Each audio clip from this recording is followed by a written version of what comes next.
Bonjour tout le monde et bienvenue à cette révision de la matière pour le cours de marketing. Alors, commençons tout de suite. Je vais partager mon écran, puis on va se prendre chapitre par chapitre pour regarder un peu les faits saillants pour chacun de ces chapitres. Alors, allons-y. Bon, partageons l'écran.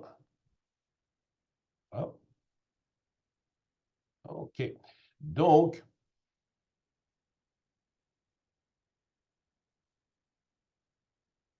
oups, stop share. OK. Ici, correct.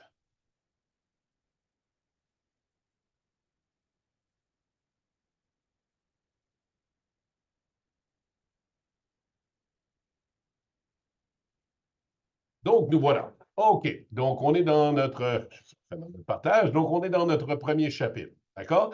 Donc, dans le premier chapitre, qu'est-ce qui était vraiment essentiel? Fait qu'on a défini, évidemment, le marketing.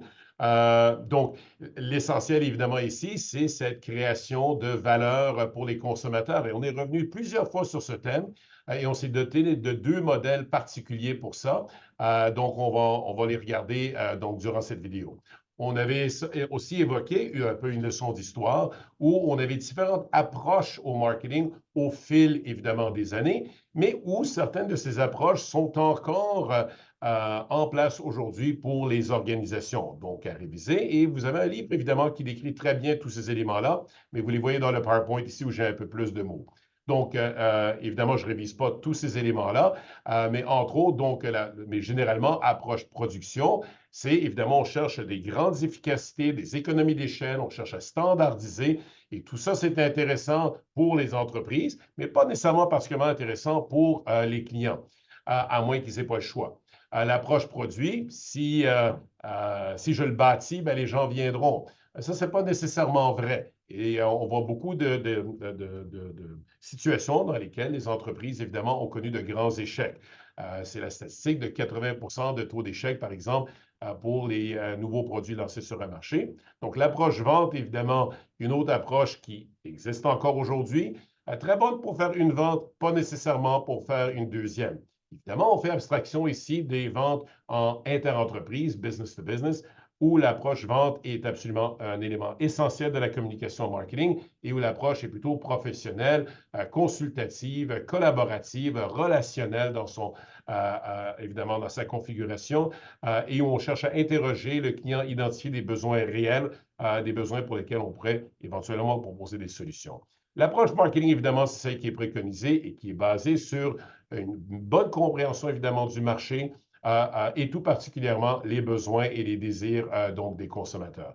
Alors, faire cette distinction entre les besoins et les désirs, d'accord? Donc, on peut avoir tous les deux fins, mais ne pas acheter nécessairement le même produit. Donc, le même produit peut-être en fonction de nos valeurs ou en fonction de notre capacité financière, OK? Donc, pour plein de raisons. Évidemment, les gens, donc quand on parle d'un besoin, on parle, donc si vous n'avez pas faim, vous n'avez pas un besoin. Si vous avez faim, c'est qu'il y a un genre de déséquilibre en vous. Et alors, la pyramide de Maslow nous aide à comprendre en quoi les gens sont motivés. Comment sont-ils motivés? Alors, ils sont motivés, évidemment, à rétablir l'équilibre. Et l'équilibre, évidemment, rétabli parce que le besoin est satisfait. Première question à se poser, qu'est-ce qui a causé ce déséquilibre? Et donc, la pyramide de Maslow nous permet d'identifier à tout de moins 5 dimensions, il y en a plus que ça, et de façon hiérarchique. Donc, on va satisfaire des besoins de base plutôt que des besoins supérieurs. On a évoqué la différence entre la demande du marché, qui est la demande pour toutes les entreprises, et la demande qui vous appartient, donc la part de marché, et les raisons qui peuvent causer ces éléments-là. On a fait cette distinction entre les différentes demandes aussi, donc à réviser, et on a vu vraiment les différentes composantes du marché des clients, évidemment, et évidemment, tous les clients ne sont pas des clients qu'on chercherait donc à fidéliser. À certains clients, on doit dire au revoir, c'était bien de vous connaître. Des clients qui, malheureusement, ne sont pas suffisamment profitables. Et dans certains cas, on peut évidemment transformer ces clients qui peuvent être plus intéressants avec certaines démarches. Les auteurs, vous avez mentionné certains éléments de la fidélité, comme on l'établissait, donc à voir.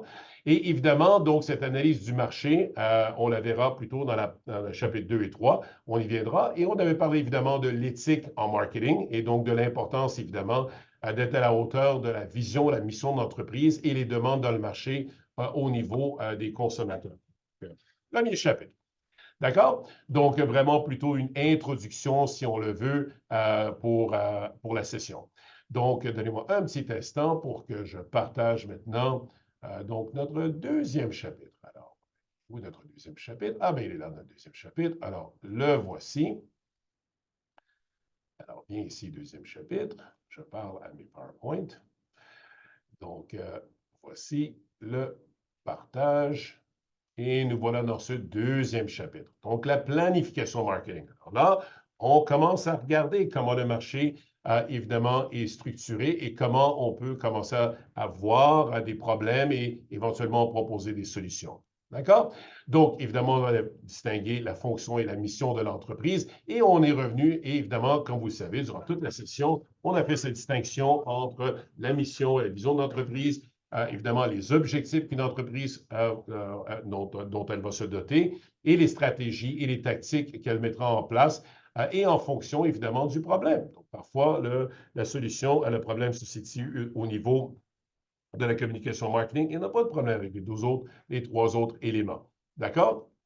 Donc, on avait parlé de la mission et la vision de l'entreprise, bien entendu, et on avait parlé des stratégies d'entreprise. Alors là, on arrive dans notre premier modèle. Et à un examen, il est important de maîtriser ces modèles. Très difficile pour un prof de ne pas poser des questions sur des modèles. Pourquoi? Parce que pour les étudiants qui ont étudié, ils vont absolument se souvenir des modèles et donc ça, c'est déjà un point de départ.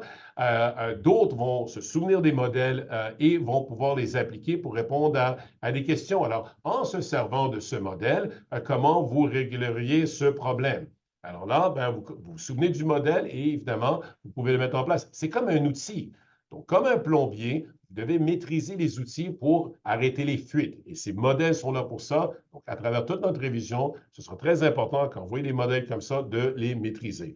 D'accord? Donc, on avait parlé des stratégies concurrentielles, du modèle BCG, OK? Donc, modèle concurrentiel. Donc, on n'est pas tous leaders. Ce n'est pas nécessairement un problème, bien entendu.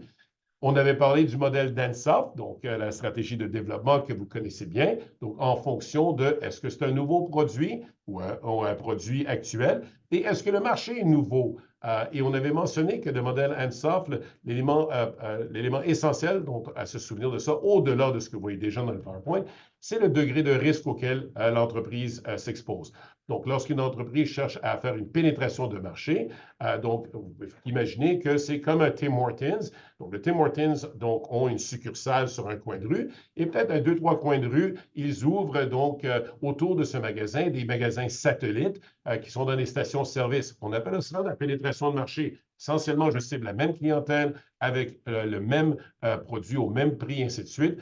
Donc, ce que je cherche, c'est de vraiment saturer ce marché. Alors, bien entendu, il y a des risques. Toujours des risques d'ouvrir un autre magasin. Mais la réalité, c'est que le produit, je n'ai pas besoin de le réinventer. Je le connais, donc je sais comment, dans ce cas-ci, l'apprêter ou le fabriquer comme un manufacturier.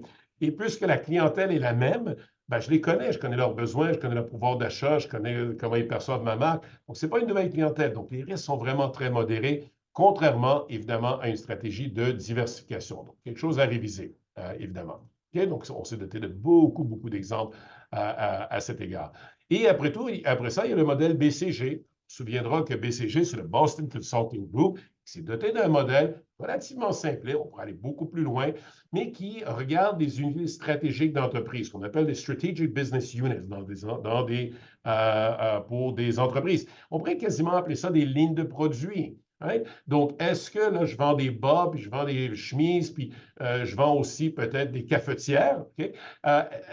Est-ce que je devrais dans ces trois lignes de produits? Est-ce que ma gamme devrait se composer de ces trois lignes-là? D'accord? Alors, comment je vais répondre à cette question? Bien, je vais regarder avant tout, est-ce qu'il y a une demande forte dans le marché pour ces genres de produits? Pas juste pour les miens, pour tout le monde. N'oubliez pas, ça, c'est la demande du marché. Donc, c'est tous les manufacturiers. Est-ce que les consommateurs demandent? Et lorsque cette demande est satisfaite, est-ce que je suis où, moi, dans cette satisfaction? C'est-à-dire, est-ce que j'ai des grosses parts de marché ou est-ce que j'en ai des petites parts de marché? Alors, en fonction de ça, vous avez ces quatre éléments et en fonction de où vous vous retrouvez dans ces quatre éléments, bien, vous allez avoir des décisions stratégiques à faire, comme je les propose ici. Il y a moyen d'aller plus loin. Pour les étudiants qui veulent réviser ces éléments-là, il n'y a aucun problème. Allez sur YouTube, au-delà de cette vidéo, puis tout ce qu'on a discuté durant le cours, vous rentrez le modèle ANSOF, rentrez le modèle BCG, vous allez avoir plein d'exemples si jamais il y a des éléments ici qui vous échappent. D'accord? Donc, évidemment, on a beaucoup travaillé sur cette analyse de la situation. Donc, et notre analyse de la situation, évidemment, notre analyse situationnelle, certains s'en souviendront, c'est notre modèle de force, faiblesse, opportunité, menace, FFOM ou le SWOT. On n'oublie pas que, comme dans nos projets de session, que la force, faiblesse, c'est les caractéristiques internes et contrôlables et opportunités, menaces sont externes et incontrôlables. Et quand dans un cours de marketing, on veut se concentrer sur les éléments qui vont toucher le marketing. Parce qu'il y a plein de faiblesses dans une entreprise, mais elles ne seront pas nécessairement congruentes ou très, très, très rattachées au marketing. Nous, on veut voir comment ça nous affecte, nous, en marketing. D'accord? Donc, force-faiblesse, comme vous le savez, on s'est donné beaucoup d'exemples, donc je ne les révise pas. N'oubliez pas que les objectifs SMART doivent être, SMART. SMART parce que, évidemment, vous allez avoir des indicateurs de performance à la fin. Et je ne peux pas juste me donner des objectifs très flous, parce que quand je vais chercher à voir si ce que j'ai fait dans mes stratégies tactiques qui font suite aux objectifs ont fonctionné ou pas, ben, je vais devoir me retourner vers mes objectifs initiaux. C'est pour ça que j'ai besoin de quelque chose de précis, d'explicite, pour dire est-ce qu'on a atteint ces seuils-là? OK? Donc, on avait fait cette distinction entre des stratégies et des tactiques. N'oubliez pas que si vous avez toujours à demander, ben ouais, mais comment on fait ça? Vous n'êtes pas encore dans les tactiques. OK? Objectif, c'est ce que je veux atteindre. Stratégie, c'est comment, de la façon générale, je veux le faire. Et tactique, c'est de façon très, très, très précise. D'accord? Alors, si vous avez toujours à demander, ouais, mais je ne comprends pas comment on fait ça, on est encore dans les stratégies. Okay? C'est un peu plus vague, c'est une direction générale. Ça va? Donc, ça, c'est important à maîtriser parce que vous pourrez être amené à distinguer ces éléments-là. D'accord? Donc, évidemment, comment, évidemment, on satisfait ce marché? Ben, avant tout, il faut savoir identifier ce marché, puis on va parler de segmentation, évidemment, et de mix marketing dans donc les chapitres à suivre.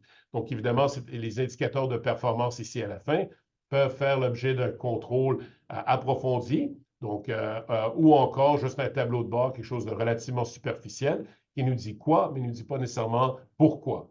Pour ça, ça prend peut-être un audit marketing. OK? Donc, je vais arrêter de partager ce PowerPoint et donc, je vais ouvrir notre troisième chapitre. Alors, troisième chapitre, donc, le voici, ici, le troisième chapitre. OK, et donc, voici le troisième chapitre. Je vais me permettre de faire le deuxième pour avoir un mélange. Et donc, je reviens ici et hop, je partage l'écran. Troisième cours. Comme notre session s'est passée rapidement, on s'est bien amusé. OK, donc voici notre troisième, l'analyse de l'environnement. Donc, l'analyse de l'environnement, évidemment, on ne peut pas prendre des décisions avant de connaître ce qui se passe. On ne peut pas mettre le chariot devant les bœufs. Et donc, évidemment, on va se doter de, vous savez ce que je veux dire? Des modèles. OK? Encore des modèles qui nous permettent de voir la vie autrement. Et c'est très important parce que quand on explique ce qu'on voit, on va très souvent, on va utiliser un langage qui est flou, pas très précis, pas très relié au marketing. Et d'une personne à une autre, on va interpréter notre environnement différemment. Et donc, le client ne comprend pas nécessairement. Alors, pourquoi ne pas se servir des bons outils ici? D'accord? Les médecins se servent tous des mêmes outils pour identifier. Ils ont un stéthoscope, par exemple. Alors, votre stéthoscope, c'est celui-ci. Vous en avez trois. Vous avez un stéthoscope qui va évaluer l'environnement interne et contrôlable de l'entreprise, et ça, c'est la chaîne de valeur. Et après ça, vous avez un stéthoscope qui va analyser votre industrie, donc vous et votre industrie. Qu'est-ce qui se passe dans votre industrie? Ça, c'est les 5 forces de Porter. Et après, vous allez aller encore de façon, un autre stéthoscope qui va analyser les choses de façon très, très large. C'est pour ça qu'on appelle ça le macro, très large, le macro-environnement. Et pour chacun de ces éléments-là, bien, évidemment, vous avez un modèle. Donc, le premier, évidemment, comme vous le savez, l'environnement interne vient de votre chaîne de valeur, d'accord? Et les chaînes de valeur, évidemment, cherchent à examiner tout ce que l'entreprise fait de bien et de mal. Et ce n'est pas parce qu'elle fait de mal qu'elle ne peut pas le corriger. Il y a moyen de corriger son tir, mais il faudrait qu'un consultant, consultante le dise à l'entreprise. Alors, on se replie sur la chaîne de valeur, comme on le sait très, très bien, et avec tous les exemples dont on s'est doté durant le cours. D'accord? Et aussi l'étalonnage qui vient de passer, qui est un peu le benchmarking comparé aux meilleures pratiques de l'industrie. Donc, les composantes externes de l'environnement, donc externes et incontrôlables. Alors, c'est comme il y a une vague, la vague, je ne la contrôle pas. La question, c'est est-ce que je peux surfer sur la vague? D'accord? Donc, mais pour pouvoir savoir si je veux surfer sur la vague, il faut comprendre la vague. Et donc, cette vague, ça se compose du micro-environnement et du macro-environnement. Micro-environnement, c'est quoi? Ben, c'est un environnement qui est plus près de moi, qui n'est pas juste moi, mais qui est plus près de moi. Donc ça, c'est moi, c'est mes fournisseurs, c'est tout mon environnement autour de moi, c'est mes concurrents. Donc il y a beaucoup d'entreprises sur la planète, mais ce ne sont pas tous mes concurrents. Moi, je veux voir un peu les concurrents qui viennent jouer dans mes plates-bandes. Alors ça, c'est nos 5 forces de Porter. Donc, on examine cet élément-là donc en premier. Ces 5 éléments de Porter, évidemment, retracent des opportunités, des menaces. Donc, important de réviser ça. Et n'oubliez pas, dans la concurrence, vous avez, comme on vient de le passer un petit peu ici, une concurrence qui peut être intra-type, donc à l'intérieur de la même catégorie, ou intertype. L'objectif de l'exercice ici, que ce soit direct ou indirect comme concurrent, c'est que si vos clients regardent certaines entreprises comme une alternative à la vôtre, c'est des concurrents pour vous, même si d'emblée ou intuitivement, vous ne le voyez pas ainsi. Donc, il est important d'analyser dans cette concurrence donc ces entreprises-là également, et aussi peut-être pour s'inspirer de ce qu'ils font de bien, ou éviter ce qu'ils font de mal. Donc, donc, le modèle externe, vous avez, maintenant, on monte un peu plus haut, et cette grande vague s'appelle, évidemment, le macro-environnement. Et pour étudier le macro-environnement, ben, on a un modèle qui s'appelle le PESTEL, des facteurs politiques, économiques, sociaux, technologiques, environnementaux et légaux, que l'on ne contrôle pas, mais que l'on ne peut pas, évidemment, ignorer. Donc, à réviser, évidemment, ces éléments-là et de vous assurer de comprendre que le macro-environnement, on va l'analyser avec le PESTEL et que le micro-environnement, on va l'analyser avec la chaîne de valeur, avec, excusez-moi, les 5 forces de Porter. Bien décortiquer ça, c'est pas très compliqué.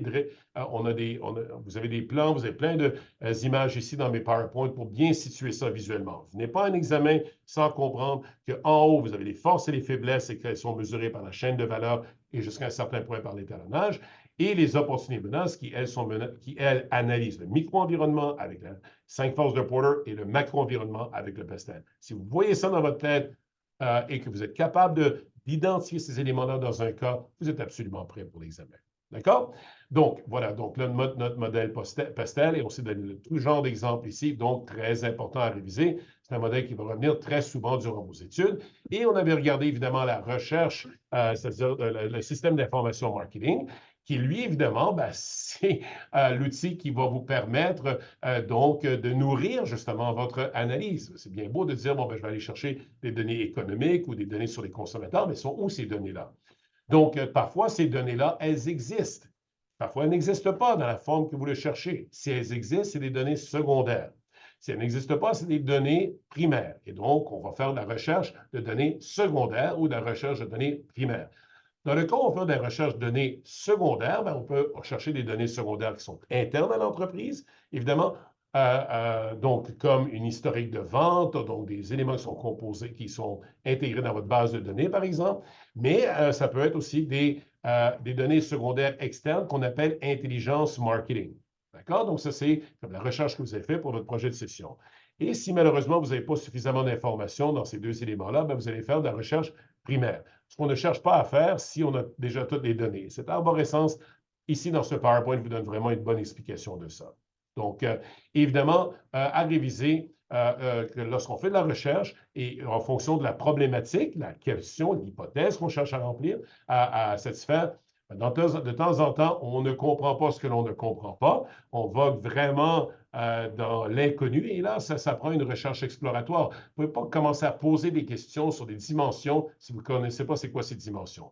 On va peut-être faire de la recherche exploratoire et si on est prêt à le mesurer, on va aller en recherche descriptive. Puis finalement, si on veut regarder des liens entre des variables, l'effet causal, okay? Donc, ben, on va faire de la recherche causale. OK, donc vous voyez un petit peu, juste par mon ton, les éléments qui sont quand même importants dans ce chapitre. OK, allons dans notre chapitre numéro 4. 4, un beau petit chapitre sur le comportement du consommateur. Donc, ici, on va faire le partage d'écran. Et voilà, comportement du consommateur, le voici.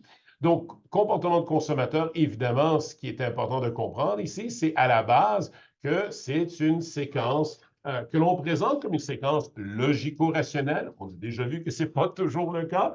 OK? Donc, qu'est-ce qui est déjà maîtrisé ici? Alors, vous devez prendre une photo de ce PowerPoint et reconnaître ces éléments-là. Alors, évidemment, que le modèle général du comportement de consommateur se compose de 5 étapes. Il faut savoir les nommer et dans quelle séquence. Et il faut savoir qu'il y a des influences qui sont internes. Il faut savoir que c'est des influences internes et de dire que ben, là, c'est des variables psychographiques ou des processus psychologiques centraux. Il faut savoir ce langage-là. Ou des influences contextuelles. Ou encore des éléments du mix marketing. Ça, c'est nous. Hein? On essaie de dire aux gens, hey, regarde, ça sent bon. Regarde, j'ai des prix qui sont vraiment pas très, très chers. Voilà l'influenceuse qui vous dit, vous ne voudriez pas être un peu comme moi, OK, de stratégie de communication, ou de vous proposer un environnement super excitant pour aller magasiner. Boum-ti, boum-ti, boum-ti, boum-ti, boum-ti. C'est un magasin avec des lumières strobe lights et tout ça. Donc, on est là, évidemment, pour influencer votre comportement. Ou encore de déposer, par exemple, des revues ou des bouteilles de boissons juste à côté de la caisse. Oui, c'est vrai, on fait ça, les gens de marketing. Et évidemment, vous avez des influences externes également. Donc, les gens autour de vous, les groupes auxquels vous souhaitez appartenir, ou encore les groupes de référence, pas les groupes de référence plutôt, de ce que je mentionnais tout à l'heure, mais la culture dans laquelle vous baignez ou la sous-culture à laquelle vous êtes greffé. Donc, tout ça, ce sont des sources d'influence qui font en sorte que les gens ne passent pas à travers ce processus décisionnel de la même façon. D'accord? Alors, on les a décortiqués, évidemment, en fonction du degré d'implication des gens. Donc, on a parlé de ça et on a déjà évoqué au tout début que parfois les décisions se font de façon irrationnelle. Donc, pas toujours rationnelle. Donc, parfois même, on va sauter certaines étapes. D'accord? Donc, par exemple, à la recherche d'informations, plutôt que de faire beaucoup de recherches, se renseigner nous-mêmes, on va peut-être se tourner vers quelqu'un et dire, ben, vous feriez quoi? Hein? On est allé un peu vite dans cette deuxième phase. D'accord? Donc, la susceptibilité à l'influence externe, notre manque de connaissances ou une grande connaissance du produit va faire en sorte que je vais passer à travers ce processus beaucoup plus rapidement, beaucoup plus lentement en fonction de ces facteurs. D'accord? Donc, évidemment, à revoir. Donc, on a vu évidemment que ces étapes commencent par un déséquilibre que je vais chercher à rétablir avec les autres éléments, par une recherche d'informations comme dire où je peux régler mon problème et en comparant les produits en fonction des caractéristiques déterminantes. Et à travers tout ça, je vais utiliser des règles de décision qui vont faire en sorte que ces attributs vont soit être non négociables, c'est-à-dire que je me dis, ben, j'ai certaines caractéristiques que je cherche et si le vendeur peut me le donner, tant mieux. S'il ne peut pas me le donner, ben, je n'achète pas. Et dans certains cas, la représentante va vous dire, ben, regardez, je n'ai pas tout à fait ce que vous recherchez, mais c'est pas mal moins cher. Dans certains cas, on va avoir cette négociation interne, puis là, on tombe dans des modèles pas non compensatoires, mais plutôt compensatoires. Pourquoi? Parce que la force d'un attribut compense pour la faiblesse d'une autre. Okay? Donc, le produit n'est pas aussi design, mais il est pas mal moins cher. Ou le produit est très design, ce qui est superbe. Je ne l'ai pas aujourd'hui, mais je suis prêt à attendre parce que j'ai vraiment ce design. À partir du moment où vous êtes cette négociation interne, vous êtes dans un modèle donc compensatoire. D'accord? On a essayé de donner plein d'exemples ici pour l'expliquer, donc je vous invite donc évidemment à le reviser. Et évidemment, on avait parlé justement de la satisfaction et l'écart et comment c'est mesurable. On avait décortiqué donc ces influences internes, OK? Donc, au niveau de la motivation, perception, connaissance, émotion, attitude. Donc, à réviser, évidemment, je ne le ferai pas dans cette vidéo, mais c'est important de pouvoir parler de la motivation. C'est quoi la motivation? Bien, je suis motivé à rétablir l'équilibre dans ma vie. OK? L'homéostase, pour ceux qui savent ce que c'est, donc de rétablir cet équilibre. Donc, évidemment, on se sert de la pyramide de Maslow pour nous guider, mais évidemment, conceptuellement, ben, c'est vraiment juste ça. Je veux juste me retrouver où j'étais avant. On avait parlé que la perception se composait de trois perspectives et que cette analyse, ce traitement de l'information part du superficiel lorsque je détecte certains stimuli dans mon environnement jusqu'à un traitement en profondeur en fonction, évidemment, de mes intérêts, mes besoins, mais aussi ma capacité à porter attention et à comprendre cette information, de l'interpréter comme il faut. Alors, si ce processus n'est pas complété, parfois, c'est parce que les gens ont certaines défenses contre les informations. Mais dans d'autres cas, ça peut être simplement parce que les marketeurs ne sont pas au rendez-vous. Ils n'ont pas formulé le message correctement.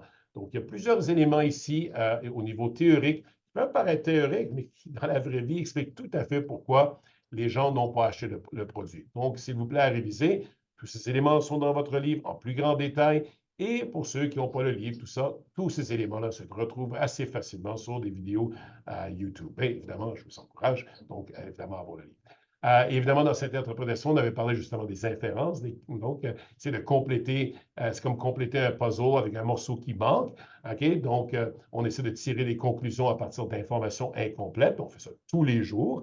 Et évidemment, la catégorisation. On catégorise le monde autour de nous. Et parfois, on ne catégorise pas les produits comme il faut parce qu'ils ne nous sont pas présentés comme il faut. On avait parlé des préjugés que les gens peuvent avoir face à des gens, face à des produits, des marques, des pays, donc tout ça, et bien plus. Donc, évidemment, on avait mentionné que ça pouvait être basé sur des facteurs cognitifs, ici dans la tête, affectifs dans le cœur, ou cognitifs. Donc, à réviser. Et évidemment, on avait parlé beaucoup de dissonance cognitive, qui était, comme vous vous souviendrez, donc une opposition entre un comportement que j'ai et une attitude, et une croyance plutôt, que j'ai. Okay? Donc, ces deux éléments-là ne peuvent pas être en conflit et je vais chercher à les résoudre. Donc, soit en renforçant mon comportement ou en changeant ma croyance par rapport à ça. Donc, important de réviser ça et que, évidemment, la dissonance cognitive, qui est une source de stress pour les consommateurs, peut varier en fonction d'un certain nombre d'éléments. Donc, entre autres, le fait que si je l'achète, je ne peux pas le ramener. OK? Donc, d'autres éléments ici qui sont évoqués. Ça va? On avait parlé que l'identité, le concept de soi, c'est très important et que l'écart entre, évidemment, la façon que je me vois et la façon que j'aimerais me voir, c'est mon estime de moi-même. Et que les marketeurs tentent à jouer là-dedans, évidemment, aussi pour dire, pour combler cet écart, j'ai le produit idéal pour vous. OK? On avait parlé d'autres, on avait parlé de l'approche psychographique qui mesurait les AIO, les activités, les intérêts, les opinions, pour comprendre un peu mieux nos consommateurs et qui est un élément de segmentation. Évidemment, les influences externes, comme je le mentionnais, qui, dans les groupes de référence, peuvent avoir une influence. Et ici, on parle vraiment du pouvoir que vous donnez à autrui. Alors, dans certains cas, c'est juste parce qu'ils ont un peu plus d'informations que vous, puis vous dites, OK, parfait, tu en sais un peu plus sur ça que moi, tant mieux, j'accepte ton opinion et donc j'accepte ton pouvoir sur moi. Dans certains d'autres cas, c'est que je veux ressembler à d'autres personnes. Donc, dans ce cas-ci, l'influence est comparative et ultimement, s'il y a ici un risque de punition ou de récompense, on va parler d'une influence normative parce que c'est le comportement qui est considéré normal. D'accord? Donc, encore là, vous voyez qu'on a certains modèles ici qui sont intéressants donc à reprendre certaines arborescences. Ça va? Et le contexte qu'on a discuté aussi. Alors, voilà. Alors, je vais arrêter de partager cet écran. Me voilà de retour. Et donc, si vous me permettez, alors là, je reviens sur notre chapitre numéro 5. Il est où, le chapitre 5? Il est là, segmentation et ciblage. Et donc, je partage mon écran. On partage l'écran. Le voici. OK. Donc, évidemment, très important de comprendre c'est quoi la segmentation. Okay? Donc, de diviser le marché en groupes de consommateurs qui sont homogènes entre eux et elles, et qui réagiront généralement de la même façon à un mix marketing, mais différemment d'un autre groupe. Donc, on considérera que les segments entre eux sont hétérogènes, sont différents. Alors, qu'est-ce qui les différencie? Ça dépend des variables de segmentation dont on s'est servi pour identifier ces segments. Donc, on en a plusieurs catégories de segmentation et à l'intérieur de ces catégories, vous avez plusieurs variables. C'est important à l'examen de venir préparer, de connaître ces variables de ces catégories de segmentation et de connaître les variables donc sous-jacentes. D'accord? Pour pouvoir identifier dans un cas, le segment se compose de telle catégorie et de telle variable, parce que des questions sur la segmentation vont absolument donc tendre vers ça. OK? Donc, on a plein d'explications ici. Mais essentiellement, c'est de connaître. Okay? Donc, ça, c'est ce que vous devez connaître. C'est un fait saillant, évidemment, donc de ce chapitre. OK? On a beaucoup d'explications. Puis, juste à regarder les PowerPoints, je me souviens des bons rires qu'on a eus ensemble. OK? Donc, vous vous souviendrez de cet exemple ici. OK? Entre autres, pour Daniel Leather, où je vous ai montré une publicité et je vous ai demandé d'identifier le segment qui avait été ciblé pour diffuser cette publicité. Vous comprendrez que le mix marketing est une réponse à une bonne compréhension de ce segment. Qu'est-ce qui se passe dans la vie de ces gens-là? Quels sont leurs besoins, leurs attitudes, leurs préférences et ainsi de suite. D'accord? On a mentionné qu'on pouvait segmenter au niveau des entreprises également. D'accord? Donc, on verra que c'est très souvent les mêmes variables de segmentation qui reviennent. Mais dans d'autres cas, il y a des variables qui sont propres ici, à l'environnement interentreprise ou business to business. Évidemment, une fois qu'on a établi les segments, on va choisir quelle cible choisir. Alors, c'est mon exemple de pizza. Une fois que vous découpez la pizza, laquelle pointe vous allez mettre dans votre bouche? Bien, évidemment, c'est la plus délicieuse. Vous ne pouvez pas venir à un examen sans connaître les catégories de segmentation et les variables, et vous ne pouvez pas venir à un examen sans connaître comment choisir une cible. Par définition, une cible se choisit en fonction de c'est ça, de sa rentabilité. D'accord? Et comme on établit la rentabilité, bien, vous avez les 5 variables ici. D'accord? Donc, on a donné des exemples ici. Ça va? Maintenant, le ciblage, évidemment, une fois que j'ai identifié une ou plusieurs cibles, la question, c'est quelle cible quel segment vais-je cibler?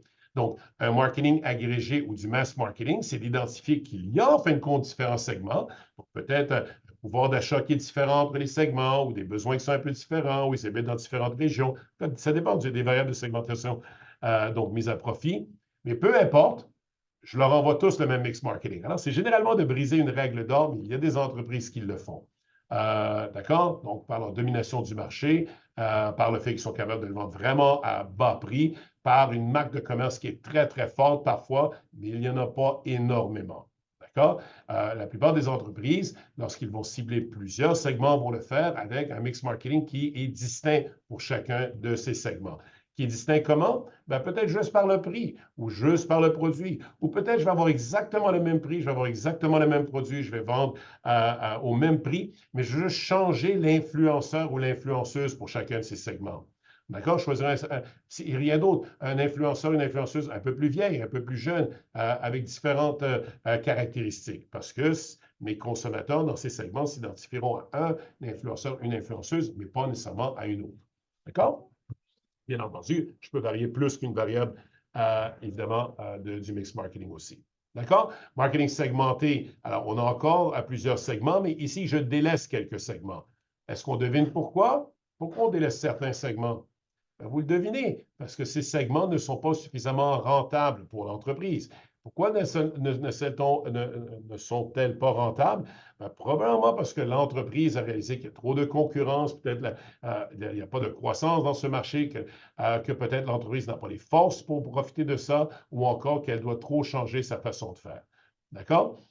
Et donc, on peut réduire ça jusqu'à un segment, qui est quand même assez grand, mais un segment seulement.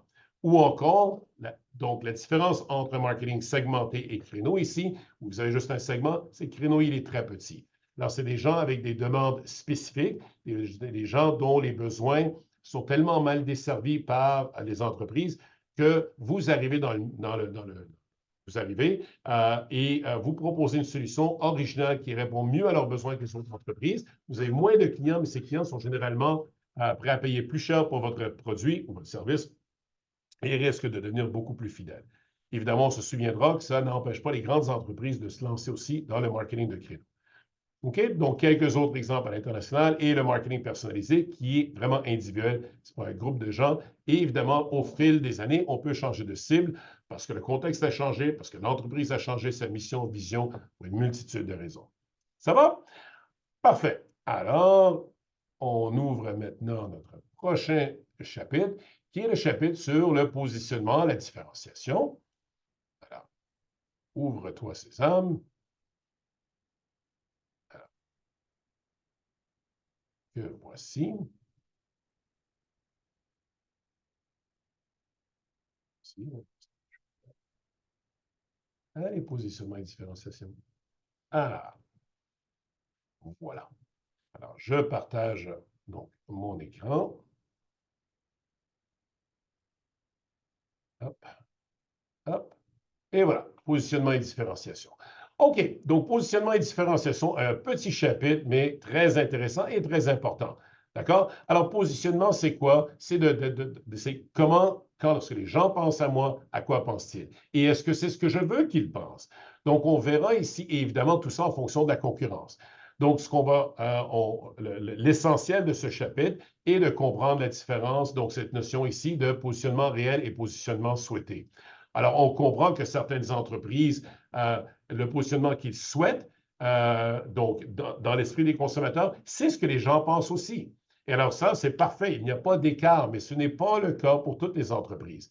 Et donc, l'idée du positionnement, et tout particulièrement de la carte perceptuelle, c'est évidemment de mesurer le positionnement souhaité de l'entreprise, mais de mesurer par des sondages, de mesurer le positionnement réel, c'est-à-dire comment les gens nous voient et de voir s'il y a un écart. Et tout ça en fonction de notre concurrence. Et on placera ça sur notre carte perceptuelle que nous avons pratiquée, évidemment, dans la classe. Donc, carte perceptuelle qui est composée de 2 ou plus d'axes. On a présenté juste 2 axes ici dans notre cours, ce qui est parfaitement correct. Vous vous souviendrez ici, pour l'exemple de la bière, un prix élevé ou un prix qui est bas, et aussi donc une disponibilité, excusez-moi, pas une disponibilité, mais plutôt un goût qui est très lourd ou un goût qui est très léger. D'accord? Et donc de positionner ça sur ces axes. Donc, voilà. Et de voir justement cet écart. Et s'il y a un écart, ben, alors de mettre à profit notre mix marketing pour réduire cet écart. On devait marquer les bons conditionnements de positionnement, donc à se souvenir également donc pour l'examen et dans la vraie vie, pour ceux qui travailleront tout particulièrement en marketing. Évidemment, la différenciation, ben, ça, c'est dans nos plates-bandes ici en marketing, c'est les éléments du mix marketing et qui se déclinent dans beaucoup de sous-variables. Alors, le prix, ce n'est pas juste le prix que vous avez payé, mais les modalités de paiement peut-être. Et c'est la façon que vous avez payé, la facilité. Pensez à des entreprises qui ne prennent pas des cartes de crédit, par exemple, ou une carte de crédit American Express. Alors, il y a des nuances ici qui sont intéressantes. Ça va? Alors, comment choisir comment se différencier? Et évidemment, une fois que vous l'avez fait, de choisir votre énoncé de positionnement qui signale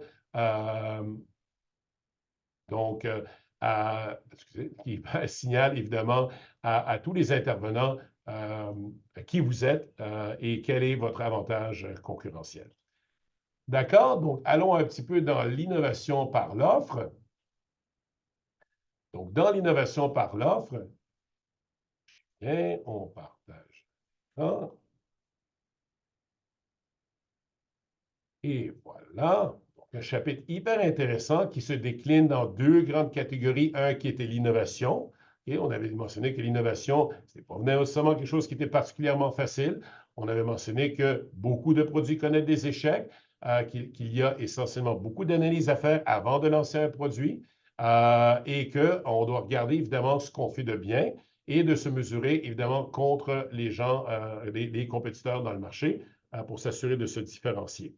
Donc, on avait mentionné que le modèle d'affaires de l'entreprise, le business model que vous entreprenez, donc, il se décline dans la chaîne de valeur, mais qu'on pouvait combiner ce modèle d'affaires, moi ici, cette création de valeur, évidemment, avec aussi cette matrice. Donc, la matrice d'Osterwalder et Pigneur, qui nous permet justement de voir comment cette proposition de valeur se concrétise réellement et en fonction donc des cailloux dans les souliers des gens. Alors, les difficultés que les gens traversent tous les jours et le bénéfice qu'ils recherchent et de les rattacher à mon offre de service. Et c'est comme ça ou de produit. Et c'est comme ça que je crée de la valeur pour les clients par cette analyse qui se fait régulièrement. D'accord? Donc, on s'est donné plein d'exemples ici en classe. On a parlé du cycle de vie d'un produit, très important. Donc, si vous avez un autre modèle, vous avez 4 phases, important de les connaître et de comprendre qu'est-ce qui se passe dans cette phase au niveau du produit, du prix, place et promotion. Alors, vous avez dans votre livre et dans les PowerPoint, des explications qui vous disent, à cette phase, c'est les stratégies qu'on devrait entreprendre. Quand vous voyez un PowerPoint qui englobe tout ça, très important, évidemment, de le maîtriser. On avait parlé de l'innovation qui pouvait se décliner en quelque chose de continu, donc vraiment juste des variations sur le thème, et quelque chose qui est discontinu, qui change totalement la donne. Et ici, n'oubliez pas que la différence ici, c'est le degré de changement comportemental qu'on attend des consommateurs. D'accord? C'est ce qui différencie ces 2 éléments-là.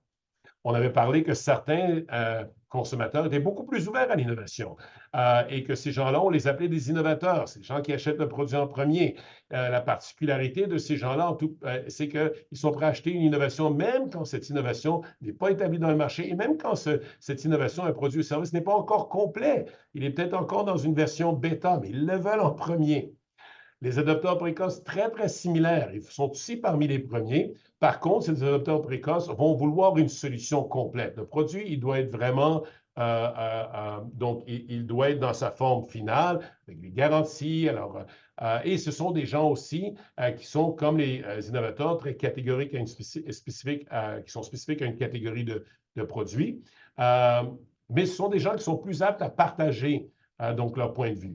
Ce qui va être important pour traverser justement cette vallée, si vous voulez, qui n'est pas apparente ici, mais qui est entre les adopteurs précoces et la première majorité, cette vallée que beaucoup d'innovateurs ne sont pas capables de traverser. La première et deuxième majorité n'achètent pas parce qu'ils se disent « Ah, j'ai déjà vu des nouveautés qui n'ont jamais été supportées par l'entreprise, puis un an après, bien, ça n'existe même plus, moi, je n'achète pas ça. » Alors, mais de conquérir cette première majorité, deuxième majorité, tout particulièrement, va être important parce que jusqu'à ce point-là, vous avez fait adopter cette innovation par les adopteurs précoces et les innovateurs, mais qui ne représentent pas suffisamment de clients dans la plupart des entreprises pour survivre.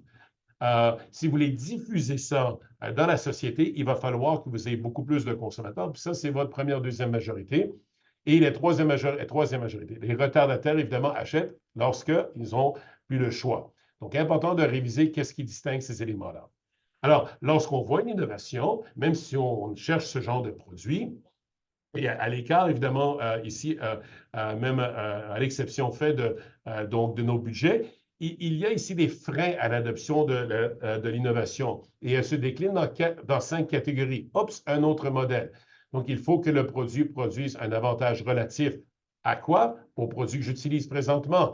Il faut que ce soit compatible avec la façon que je vis ma vie.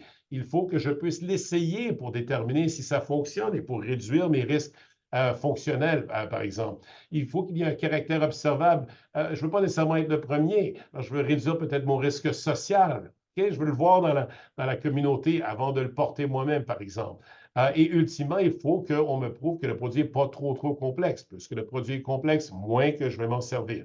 D'accord? Donc, important dans notre communication marketing, dans tous nos efforts de commercialisation, de permettre aux gens d'essayer le produit, entre autres, et pour aussi leur permettre de voir à quel point c'est facile d'utiliser.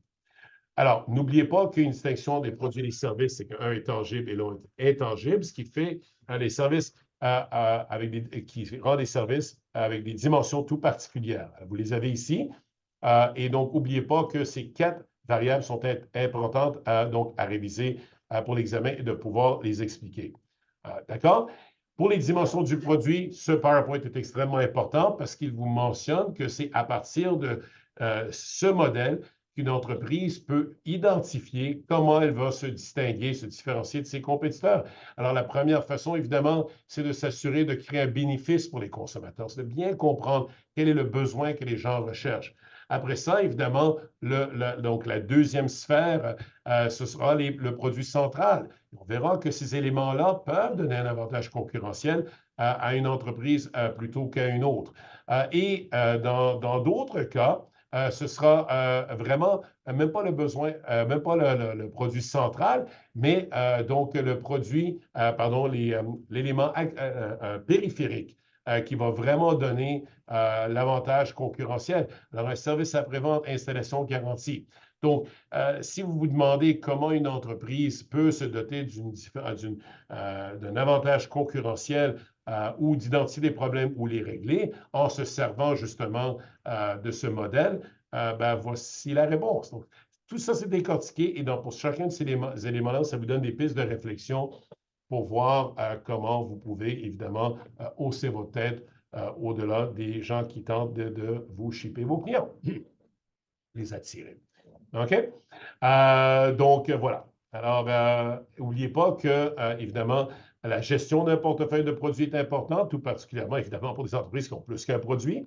Donc, cette gestion de portefeuille, c'est lorsque je regroupe les produits dans des catégories de produits qui se ressemblent pour que les gens puissent le comprendre. Juste aller sur le site de Apple et vous irez voir que les iPhones sont regroupés ensemble, les iPads sont regroupés ensemble, les iWatch sont regroupés ensemble. Ils ne sont pas tous mélangés.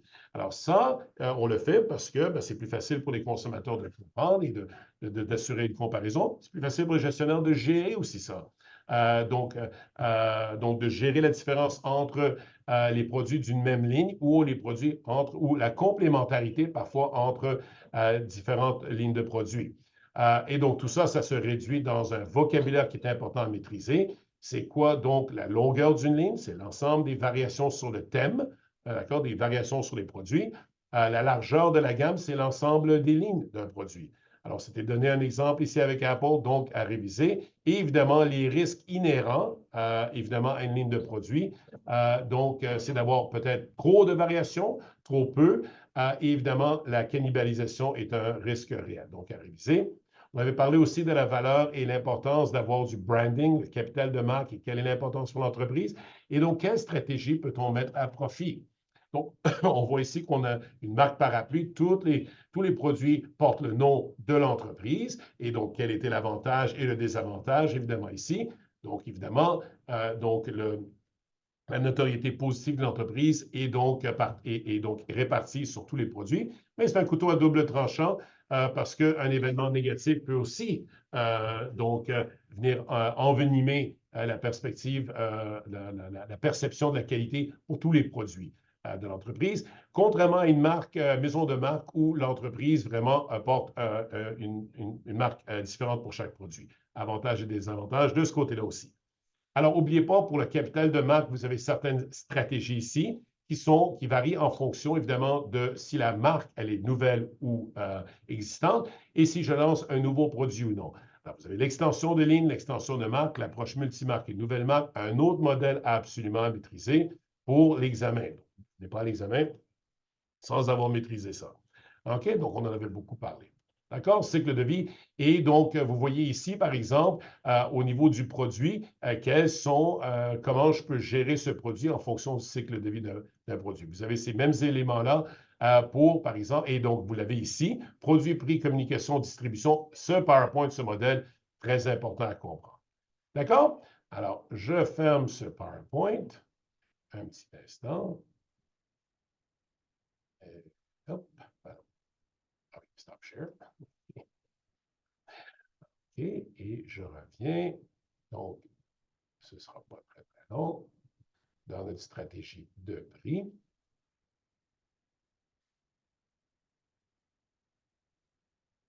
Et, hop, hop.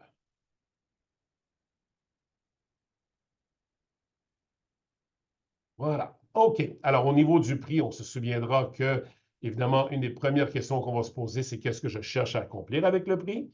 On va aussi comprendre que le prix, évidemment, ici, comment on détermine l'essentiel dans le prix, c'est de déterminer la valeur perçue par les consommateurs. Alors, les valeurs, c'est le bénéfice que les gens retirent en contrepartie de ce qu'ils ont payé, le coût financier, mais aussi l'élément non financier comme le temps et le coût psychologique. Donc, on en a beaucoup parlé, on s'est donné beaucoup d'exemples ici. Donc, évidemment, très, très, très important. Plus que je réduis donc la dimension non monétaire, ben, théoriquement, plus que je pourrais augmenter la dimension monétaire, ce qui est tout à fait logique. On avait déterminé qu'il y avait des facteurs externes et internes qui pouvaient impacter sur le prix. Et évidemment, le processus de fixation des prix, une fois que j'ai déterminé l'objectif, ben, vous le devinez, ben, c'est suivi par des stratégies et des tactiques. Donc, l'objectif peut se décliner en 5 objectifs distincts. D'accord? On les a révisés ici et on s'est doté justement des stratégies, des tactiques. Donc, je vous invite donc à réviser ces éléments-là. Il y a ici beaucoup d'éléments qu'il faut savoir, évidemment, pour l'examen. On ne peut pas y échapper. D'accord? Donc, les coûts de l'entreprise, la perception des consommateurs. Qu'est-ce qu'un produit vaut? Ben, c'est ce que les consommateurs sont prêts à payer. D'accord? On avait mentionné que la stratégie de prix en fonction de la ligne de produit, évidemment, était très importante. C'est la raison pour laquelle je dois avoir une différence significative entre un modèle de base et le prochain modèle, mais pas trop significative parce que sinon, les gens achèteront le modèle de base et je vais avoir cannibalisé mes ventes. D'accord? On avait parlé aussi des produits complémentaires, que ça pouvait être une stratégie pour une entreprise, et c'est exactement ce que beaucoup d'entreprises font, où ils vendent un produit vraiment à un faible prix, sachant que les produits qui vont être complémentaires à ce produit, comme par exemple de l'encre pour les imprimantes ou des jeux vidéo pour les consoles, ben, je vais faire mon argent là-dessus et que mes marges de profit vont être pas mal plus intéressantes et que les clients vont être un peu prisonniers. On avait fait cette distinction qu'à la phase de lancement, j'ai une stratégie de pénétration ou une stratégie d'écrémage. Souvenez-vous que ça se passe uniquement à la phase de lancement. Et on a fait la distinction entre les coûts fixes et les coûts variables et ultimement les marges entre lesquelles j'opère pour déterminer mon prix. D'accord? Et je reviens donc à nos PowerPoint ici. Pour terminer ici avec donc notre chapitre sur la communication marketing, je vais partager mon écran. Donc, voici. Voilà. Alors, dans la communication marketing, qu'est-ce qui est intéressant? Ben, vous avez essentiellement deux grandes catégories ici. D'accord? Donc, la première catégorie, c'est qu'est-ce que je cherche à accomplir donc, avec la communication marketing. Très, très important. Et pour ça, évidemment, ben, je peux me donner des objectifs et je peux comprendre aussi, mais je dois comprendre également, les consommateurs sont rendus où dans leur prise de conscience de mon produit? Sont-ils vraiment juste au début? Ils ne savent même pas que j'existe. Alors, dans ce cas-là, moi, je veux attirer leur attention. Ou est-ce qu'ils savent que j'existe, mais ne me considèrent pas trop? Alors là, je vais vouloir susciter leur intérêt. Et s'ils savent que je suis là, ben, je vais peut-être vouloir qu'ils commencent à comparer mon produit. Ça, c'est évidemment de jouer un peu sur le désir et ultimement, je voudrais qu'ils passent à l'action. Donc, c'est un modèle d'analyse qui s'appelle le AIDA, donc AIDA, mais on s'est donné également un autre modèle ici, d'accord, qui est notre modèle d'hierarchie des faits. Donc, est-ce que je cherche à travailler sur le cognitif? D'accord? Donc, très souvent, pour mentionner aux gens que je suis là, très souvent, au début du processus, je vais être dans un élément cognitif. Je vais expliquer ce que c'est mon produit. Et je vais passer très rapidement dans une phase affective où je vais susciter l'intérêt et le désir des gens pour acheter mon produit. Puis, ultimement, dans la phase d'action, ben, achète mon produit, on est plus dans la phase conative. Alors, c'est important.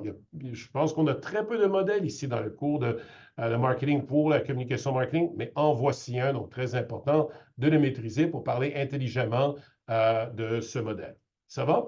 Dans le design de la communication, il y a plusieurs types de design de communication. C'est à réviser, peut-être pour proposer donc à l'examen, mais généralement, ce n'est pas un cours de publicité, donc on ne vous demande pas nécessairement de tremper très profondément.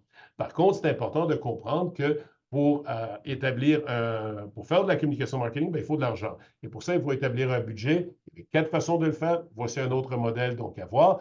Tout comme les types de médias qui sont répartis dans 3 grandes catégories. D'accord? Donc, à réviser ici, si les médias sont, donc, s'ils nous appartiennent, s'ils sont achetés ou s'ils sont gagnés, et donc l'interaction entre ces 3 éléments. Et essentiellement, le reste du chapitre, bien, c'est la boîte à outils. Donc, quelle stratégie et tactique très précise devrais-je utiliser pour envoyer mon message? Alors, vous comprendrez que les stratégies de publicité regroupent donc télévision, radio, journal, revue, entre autres, donc des abris autobus, tout ça. C'est une publicité destinée à beaucoup de clients qui est très intéressante pour une multitude de situations, mais qui peut se révéler très, très coûteuse. Donc, ce n'est pas nécessairement pour tout le monde. Et vous devrez regarder dans un examen la situation de l'entreprise et dites-vous, est-ce que c'est approprié pour cette entreprise? Ça peut être une excellente idée de faire des gigantesques babillards, mais si vous n'avez pas l'argent pour le faire. Ça peut être très intéressant de développer certaines méthodes de communication, mais si vous n'avez pas l'expertise pour le faire. Alors, regardez pour des indices dans votre cas ou dans un énoncé pour dire, je pense que la recommandation que je ferai, c'est celle-ci. C'est pour ça que vous avez besoin de réviser les forces et les faiblesses donc de ces différentes approches. Vous vous souviendrez qu'il y a des critères de choix, entre autres la part de voix, c'est-à-dire quand les gens parlent d'ordinateur, quel pourcentage des gens parlent de mon ordinateur, quel est le coût évidemment par 1000, on veut évidemment la solution la plus efficiente, et évidemment, quelle continuité, donc on parlera ici d'une cédule ou d'un horaire médian, et la portée ou la fréquence. c'est le nombre de fois qu'une personne verra ma publicité ou ma communication, marketing, en l'occurrence ici, publicité, ou quel est le nombre de fois. Et encore là, en fonction des informations dans le cas, on verra, est-ce que c'est une entreprise qui est très connue? Je n'ai pas besoin de continuellement répéter qui je suis, tout particulièrement si j'ai moins de concurrents, ou encore est-ce que c'est une entreprise à l'autre extrémité qui est en phase de lancement, où là, je vais devoir répéter très souvent mon message. D'accord? Là, on parlera de fréquence. D'accord? Donc, il est important de tester ces promotions-là, ces communications marketing. Relations publiques très intéressantes, évidemment, diffusées par une tierce personne à qui notre auditoire fait plus confiance qu'à vous. Vous, évidemment, vous le dites, vous êtes excellent parce que vous êtes évidemment le propriétaire de l'entreprise. Mais moi, je voudrais quelqu'un d'un peu plus objectif. D'accord? Les relations publiques sont excellentes pour ça. Je vous invite à revoir ces éléments-là. Un grand désavantage, si un avantage, c'est que les gens ont plus tendance à faire un peu plus confiance. Le défi, c'est qu'on perd le contrôle du message. D'accord? Marketing direct, on est en contact direct avec les consommateurs, un élément, une expérience beaucoup plus interactive et avec une base, mais il faut une base de données. Alors, si un examen, vous voyez qu'il n'y a pas de base de données, ne suggérez pas le marketing direct. C'est la première façon, OK, donc d'écarter cet élément-là. D'accord? Et évidemment, des forces et faiblesses de part et d'autre. Donc, les commandites, évidemment, le sponsoring, très intéressant. Mais évidemment, il faut encore considérer, c'est les éléments qui sont dans ce PowerPoint. Donc, comment choisir si je devrais participer à une commandite? Vous avez les réponses ici. Donc, à réviser, s'il vous plaît. D'accord? Force et faiblesse, bien entendu, ça peut être dispendieux et je me demande si je vais rejoindre mon groupe cible. Promotion des ventes se distingue vraiment des autres parce que l'utilité ici, ce n'est pas de bâtir une certaine notoriété à long terme. Ici, on cherche du court terme. Alors, si dans votre cas, vous voyez qu'on cherche à stimuler des ventes rapidement, la recommandation stratégique devrait être promotion des ventes. Et il y a une multitude d'outils. Peut-être dans un cas, on va identifier certains de ces outils ou tactiques, plus précisément. Alors, si vous reconnaissez ces tactiques, vous dites, ah, ça, c'est des promotions des ventes qui cherchent à mousser des ventes rapidement. Donc, c'est une approche qui ne bâtira pas nécessairement la notoriété donc, de l'entreprise et ne fera pas nécessairement en sorte de réduire le déclin de l'entreprise. D'accord? Marketing en ligne, bien entendu, on en a parlé beaucoup. On a décliné ça dans le marketing numérique mobile, les influenceurs, l'optimisation de sites Internet, évidemment, le marketing de sites web aussi à travers le Google AdWords. Il y a toute une expertise à travers tout ça. Veuillez le réviser. Ce n'est pas un cours de commerce électronique. Par contre, si vous allez parler d'influenceurs, comment vous allez choisir les influenceurs? Donc, vous avez des critères de sélection ici qui sont tout à fait appropriés à utiliser avant d'engager un influenceur, influenceuse. Certains indicateurs de performance qui sont également très importants pour déterminer ultimement si vos objectifs ont été atteints. Et évidemment, lorsque je veux une interaction physique avec des gens, avec marketing expérientiel, avec des pop-up stores, des magasins éphémères, entre autres, où tout genre d'interactivité peut être très intéressant pour augmenter le niveau d'implication de mes clients avec mon produit. Et ultimement, chaque fois que je communique avec mes clients, que ce soit pour mon site web, par des courriels, par évidemment des applications, à savoir que le marketing de contenu est très important, un contenu qui est congruent avec les attentes des consommateurs, qui est intéressant, qui est stimulant et qui est toujours frais. D'accord? Donc, toujours quelque chose qui est récent. Alors, voilà. Et ultimement, dans la vente relationnelle, lorsque la vente relationnelle est à l'examen, donc ça, c'est quelque chose que je vous aurais précisé. Donc, ce qui est important de comprendre, c'est que la vente relationnelle se décline en 5 étapes. Le contact initial, l'identification des besoins, et dans cette mesure-là, on va utiliser une technique qui s'appelle la technique SPIN, où on va poser des questions pour révéler des problèmes et de les développer en problèmes plutôt explicites sur lesquels on va pouvoir travailler. Alors, on va présenter une solution en évoquant évidemment la problématique initialement avec notre client et présenter comment les caractéristiques de notre produit se transforment en avantage pour le client et ultimement comment il règle le problème initial qui est vraiment le bénéfice du client. D'accord? Et de comment traiter avec les objections en essayant de comprendre l'objection avant d'y répondre et donc de toujours relancer le client pour lui demander s'il peut nous clarifier, pour être sûr que l'objection à laquelle je tente à répondre est la réelle objection. Et si vous ne la comprenez pas, vous demandez la permission de poser plus de questions. Et ultimement, de comprendre que l'utilité, évidemment, de rencontrer un client, c'est d'amener le client à conclure la transaction pour votre bénéfice et évidemment pour son bénéfice. Vous êtes l'expert ici et votre expertise doit être mise, évidemment, donc à profit de l'entreprise. Ça prend une petite signature sur le contrat. Alors, c'est la demande d'engagement. Alors voilà, cela conclut donc notre révision de la matière donc pour cet examen. J'espère que cela vous a été utile. Je vous rappelle que sur Zone Cours, vous avez des examens qui sont présentés un peu sous forme de juste de questions-réponses et vous avez les réponses aussi. Donc, c'est généralement juste 3 ou 4 questions. Vous pouvez vous attendre plus que ça à un examen final, mais ça vous donne déjà un peu une saveur de ce qui vous attend. Donc, ne vous privez pas de cette ressource. Essayez de répondre aux questions, ne regardez pas les réponses, et après ça, vous avez le document qui vous donne les réponses également.